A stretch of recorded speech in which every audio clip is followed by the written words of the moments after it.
अस्सलामुअलैकुम नाजरीन, MR news के साथ मैं हूं मोहम्मद इब्रार और मैं हूं राशिदा हफीज़। सबसे पहले न्यूज़ हेडलाइंस। इस्लामी ताउन तंजीम के वज़ीर ख़ारजा कौंसिल का 70वां गैर मामूली इजलास आज पार्लियामेंट हाउस में होगा।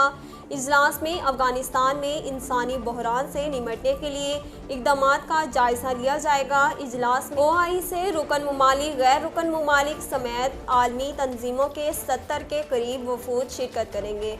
OIC के गैर मामूली इजलास में 20 वज़ीर ख़ारजा और 10 के करीब नायब वज़रा शिरकत करेंगे। वज़ीर ख़ारजा शाह महमूद कुरैशी OIC की वज़ीर ख़ारजा कौंसिल के गैर मामूली इजलास की सदारत करेंगे।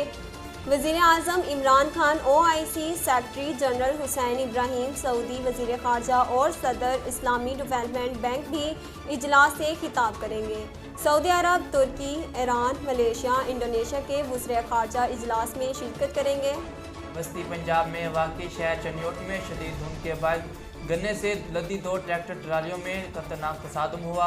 तफसीलात के मुताबिक चनियोट में जंग रोड नज़ पुल पर ट्रैक्टर ट्राली से तसादुम हुआ, जिसके नतीजे में एक शख्स जहाँ बहाक और दूसरा शदीद जख्मी हो गया।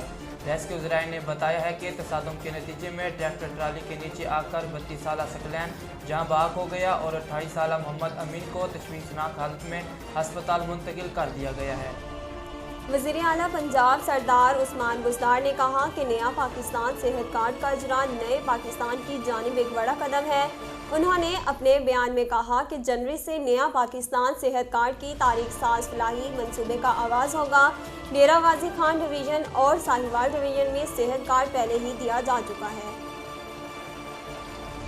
उस्मान बुज़दार ने कहा, अगले माह नया पाकिस्तान सेहत कार्ड का इजरा पहले मरहले में लाहौर डिवीज़न से किया जाएगा और इसके बाद पंजाब के दीगर 6 डिवीज़न में नया पाकिस्तान सेहत कार्ड का इजरा किया जाएगा। खैबर पख्तूनख्वा के 17 अजला में बल्दियाती इलेक्शन के लिए मैदान सज गया। बल्दियाती इंतखाबात में पोलिंग का आगाज़ हो गया है, जो कि शाम 5 बजे तक किसी वक्फे के बगैर जारी रहेगा। सूबे के 17 अजला में, जिनमें पेशावर, नौशहरा, चारसदा, खैबर, मर्दान, डेरा इस्माइल खान वगैरह शामिल हैं। नाजरीन, अब तक के लिए इतना ही। मज़ीद खबरों और अपडेट के लिए देखते रहिए MR न्यूज़।